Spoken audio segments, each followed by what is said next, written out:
చెప్పాడు, అందరికీ చెప్పాడు, ఇలా తుఫాను వస్తుంది దేవుడు చెప్పాడు. నేను ఎవడో నమ్మలేదు.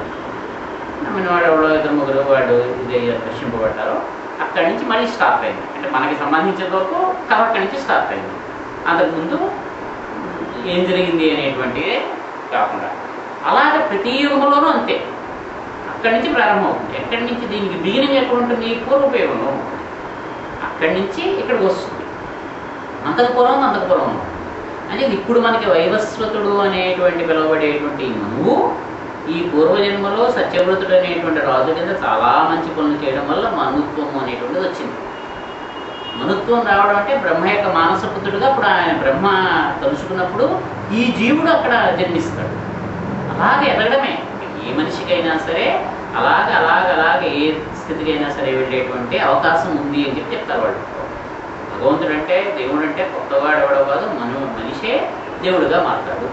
అలాగే బ్రహ్మ కూడా ఇప్పుడు బలిచక్రవర్తిని తొక్కేశాడు పాతాళానికి, విష్ణుమూర్తి అన్యాయం చేస్తాడంటారు. అన్యాయం చేయలేదు. అప్పుడు అతను రాక్షసుడుగా ఉన్నాడు కాబట్టి మిగతావన్నీ మంచి బుద్ధులు దానం చేయడము అవి ఉన్నప్పటికీ కూడా రాక్షసత్వం ఉంది కాబట్టి దేవతలతోటి యుద్ధం చేసి దేవతలను హింసించేటువంటి తత్వం ఉంది కాబట్టి దాన్ని అతను సర్దుకోవడం కోసం అతన్ని పాతాళానికి పంపించారు. పాతాళంలో ఇప్పుడు అక్కడే ఉన్నాడు. ఆయన శిక్షణ పొందుతున్నాడు. దేనికి? రాబోయేటువంటి కాలంలో ఆయన ఇంద్రుడు అవుతాడు. ఏ దేవతలతో అయితే ఈయన యుద్ధం చేసాడో ఆ దేవతలందరికీ ఇప్పుడు ఈయన రాజు అవ్వాలి. ఆ రాజు అవ్వడం కోసం తగినటువంటి శిక్షణను ఆయన పొందుతున్నాడు. ఆయనే ఏడాదికి ఒకసారి బయటకు వస్తాడు. ఓనం పండుగ అదే అని చెప్పి కేరళ వాసులందరూ కూడా చేసుకుంటారు. ఆ బలిచక్రవర్తి భూమి మీదకి వస్తాడు అని చెప్పి చెప్తారు ఆ రోజున. అంచేతంటే భగవంతుడి యొక్క సృష్టిలో ఎవళ్ళని నిర్దాక్షిణ్యంగా నలిపేయడము, నాశనం చేసేయడం అనేటువంటిది ఉండదు. వాడు ఎక్కువ తక్కువ పనులు చేస్తుంటే కొన్నాళ్ళు ట్రైనింగ్ ఎక్కువ హార్డ్గా ఇస్తారు, ఆ పని చేస్తుంటారు. అలాగే రాబోయేటువంటి కాలంలో ఆంజనేయ స్వామి బ్రహ్మ అవుతాడు అని, అందుకని ఆయన్ని భవిష్యత్ బ్రహ్మ అంటారు. ఆయన అక్కడ తపస్సు చేసుకున్నాడు. ప్రస్తుతం హిమాలయాల్లోనూ అక్కడ కూర్చుని తపస్సు చేసుకుంటే ఏంటంటే రేపు పొద్దున్న బ్రహ్మ అయితే ఏం చేయాలో ఆ డ్యూటీలు అవన్నీ ఆయనకి శిక్షణ జరుగుతూ ఉంటుంది. తపస్సులోనే వాడు ఆ శిక్షణ పొందుతూ ఉండి బ్రహ్మ అవ్వడానికి తగినటువంటి స్థాయిని వాడు పొందిన తర్వాత అప్పుడు రాబోయేటువంటి ఒక కాలంలో ఈ బలిచక్రవర్తి ఇంద్రుడు అయ్యేటువంటి సమయానికి బ్రహ్మగా అయినా వస్తాడు. అంటే వీళ్ళే తిరుగుతూ ఉంటారు. అంటే ఈ వైవస్వత మనువు అనేటువంటి ఆయన ఇలాగ వస్తాడు. అందుకని ఈ బ్రహ్మ యొక్క కాలం అంతా కూడా మనం గడిపినా కానీ వేదం అనేటువంటి అవ్వదు. అందుకని ఏం చేస్తారు ఈ ఋషులు? ఈ పూర్వయుగంలోంచి వాళ్ళు వచ్చిన వాళ్ళు కాబట్టి ఆ యుగానికి ఈ యుగానికి ఉండేటువంటి భేదం ఏమిటి అనేటువంటిది వాళ్ళు అర్థం చేసుకున్నటువంటి వాళ్ళు కాబట్టి ఈ యుగానికి అవసరమైనటువంటి విజ్ఞానం ఏదైతే ఉంటుందో దాన్ని వాళ్ళు వేదముగా దర్శించి అనేకమైనటువంటి వాటిని ఇస్తారు.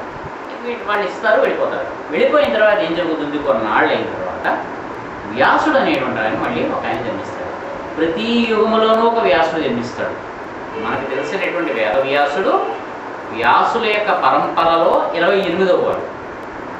ఎలాగైతే మనకు ఒక పీఠం ఉండి ఆ పీఠంలో పీఠాధిపతులు మొదటి వాడు అలా ఉంటాడో ప్రతి యుగానికి ఒక వ్యాసుడు అనేటువంటి వాడు ఉంటాడు ఆ కాలానికి.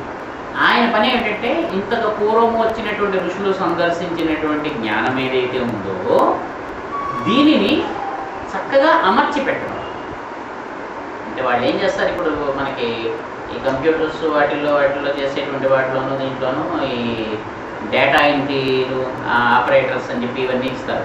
అక్కడెక్కడి నుంచో డేటా లాగా బోర్డులను పట్టుకొచ్చి పడేస్తూ ఉంటారు. అంతే వాళ్ళలాగా వీళ్ళు ఏం చేయాలి? అంతా సార్ట్ అవుట్ చేసుకుని దాన్ని దీన్ని కింద చేసుకోవడం. మన పోస్ట్ ఆఫీస్లో చూడండి, పొద్దునే కనుక మనం వెళ్తే ఈ పోస్ట్ మ్యాన్లు కూర్చొని అన్నీ చదువుకుంటూ ఉంటారు. ఈ ఏరియావి ఇక్కడ, ఈ ఏరియా ఇక్కడ. డబ్బాలో మనం అన్నీ కలిపి ఒకే డబ్బాలో పడేస్తాం. హైదరాబాద్ వెళ్ళాల్సిన, మద్రాసు వెళ్ళాల్సిన, ముంబై వెళ్ళాల్సిన, ఎక్కడికి వెళ్ళాల్సిన ఆ డబ్బాలోనే పడేస్తాం.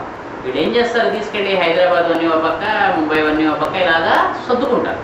ఈ వ్యాసుడు వచ్చేది ఏమని చేస్తాడు? ఈ దర్శనం చేసిన వాళ్ళు ఏం చేస్తారంటే ముందు వెనక ముందు వాళ్ళు అలాగ ఏది కనిపిస్తే ఏది తోస్తే వాళ్ళకి అలాగ కనిపించినటువంటిది దర్శించినటువంటిది వేదం కింద చేస్తూ ఉంటారు.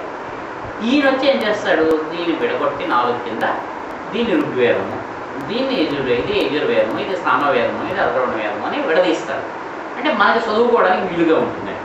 ఏకమొత్తంగా రాసుకుంటూ వెళ్ళిపోయే కంట ఏదో హెడ్డింగ్స్ పెట్టి చాప్టర్ అని సైడ్ హెడ్డింగ్స్ పెట్టి పిల్లల కోసం గైడ్లలో చూడండి ఇంపార్టెంట్ పాయింట్స్ అని ఒక బాక్స్ కట్టారు. మళ్ళీ వెరీ వెరీ ఇంపార్టెంట్ పాయింట్స్ అని ఇంకో కలర్ఫుల్ బాక్స్ అంతా అయ్యాక పైన మొత్తం అంతా చదివితే అదే ఉంటుంది. కొత్తగా వీడేం రాసాడు ఇంపార్టెంట్ పాయింట్లో, కాకపోతే అవంతా చదివేకపోతే కనీసం ఇదేనా చదువుకో అని. అంచేత ఈయన కూడా ఏం చేస్తాడు, ఋగ్వేదం అనేటువంటిది దానికి కొంత, యజుర్వేదం అని ఇలాగా చదువుతాడు ఈయన వచ్చి. అందుకని వేదముని వ్యాసము చేసాడు కాబట్టి, విభజించాడు కాబట్టి. వ్యాసం ఏం చేస్తుంది, వృత్తాన్ని ఈ పక్క నుంచి ఆ పక్కకి ఒక గీత గీస్తే దాన్ని వ్యాసం అంటాం. ఈ వ్యాసం ఏం చేస్తుంది, ఈ వృత్తాన్ని రెండుగా విభజిస్తుంది, దాన్ని మొక్క చేస్తుంది. సున్నా అలా ఉంది అనేటువంటి దాన్ని కట్ చేస్తుంది. అలాగా ఈ వేదం అనేటువంటి దాన్ని ఆయన విభాగం చేసాడు కాబట్టి, విడదీశాడు కాబట్టి ఆయన వేద వ్యాసం అని పేరు. ఈయన పని అది. ఈ తర్వాత సరే ఇలా వేదం ఉంటుంది. ఈ తర్వాత ఏం జరుగుతుంది, అప్పటికి కూడా మనకి ఈ వేదము అనేటువంటి దాన్ని అర్థం చేసుకోవడం కష్టంగా ఉంటుంది. ఇప్పటి కాలంలో అలా ఉంటుంది. ఇంకా సింప్లిఫైడ్, టెక్స్ట్ బుక్ చదువుకోవడానికి వీళ్ళు కష్టమని గైడ్ వస్తుంది. గైడ్ అంతా కూడా ఎవరు చదువుకుంటాడు అనుకునే వాడికి క్వశ్చన్ బ్యాంక్ అంటే పాఠాలు అవి వద్దు, ఓన్లీ క్వశ్చన్ ఆన్సర్ చదువుకెళ్ళిపో. పరీక్షలు అదే కదా వేస్తాడు, క్వశ్చన్ ఆన్సర్ రూపంలో చదివేసుకోవాలి. అదే వీళ్ళు ఏం చేస్తారు, ఈ మొత్తం వేదం అంతా ఎక్కడ చదువుతాము, ఋగ్వేదం అంతా అంటే ఇన్ని పన్నాలు ఉన్నాయట, అమ్మ ఇన్ని 100 శ్లోకాలు ఉన్నాయట, ఇవన్నీ ఎవరు చదువుతారండి. అప్పుడు ఏం చేస్తారు, వేదములో ఉండేటువంటి సారాన్ని అంతటినీ తీసి దాన్ని కూడా ఒక కాండక్ట్ కింద మార్చి ఆ కాలంలో మనం ఎలాగ వ్యవహరించాలి అనేటువంటిది వేదాన్ని ఆధారంగా చేసుకుని స్మృతులు అనేటువంటి ఒక సాహిత్యాన్ని మనకు తీసుకొచ్చారండి. ఈ వేదం అనేటువంటి దాన్ని శృతి అంటాం. శృతి అంటే వినిపించినది,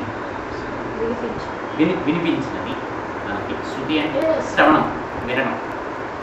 అంటే ఋషులు ఏం చేశారు, మాకు అది వినిపించింది, అలాగే లోపల నుంచి ఎవరో అన్నారు ఆ మంత్రాన్ని. మా అంతటా మేము కూర్చుని ఇలా మంత్రం సినిమా పాట రాయమన్నారు. వాళ్ళు సిచ్యువేషన్ చెప్పి హీరో హీరోయిన్ ఇంతకుముందు సీన్లో దెబ్బలాడుకున్నారండి, ఈ సీన్లో మళ్ళీ కలుసుకున్నారు, అప్పుడు వాళ్ళ భావాలని ప్రతిబింబించేటట్టుగా మీరు ఒక ఇది రాయండి, మేము దీన్ని గోవాలో కొంత తీస్తాము, స్విట్జర్లాండ్లో కొంత తీస్తాము, ఇది మా ఐడియా. ఇప్పుడు అంతే ఆయన ఏం చేస్తారు, కూర్చుని హీరో హీరోయిన్ గురించి ఆలోచించుకుని వీడు గోవాలో తీస్తారు కాబట్టి సముద్రానికి సంబంధించినటువంటి ఒక పదం వచ్చేటట్టుగా, స్విట్జర్లాండ్లో తీస్తాడు కాబట్టి మంచుకు సంబంధించిన ఒక పదం వచ్చేటట్టుగా కూర్చుని 4 లైన్లు అందులో తీసి సో పాట తయారు చేస్తారు. అంటే వాడికి సిచ్యుయేషన్ దీనికి మిగతా మనకి అనవసరం అంటే ఆ రకంగా చేసినవి కాదు. కూర్చుని మనం 4 మంత్రాలు రాసిద్దాం వీళ్ళకి అలా ఉన్నారు. అలా ఉండగా వాడికి ఒక్కసారి హఠాత్తుగా మనస్సులోంచి ఒక భావన ఉదయిస్తుంది. అది తెలియకుండా వాడికి కవిత్వం కింద ఒక శ్లోకం కింద దాని కింద వచ్చేస్తుంది.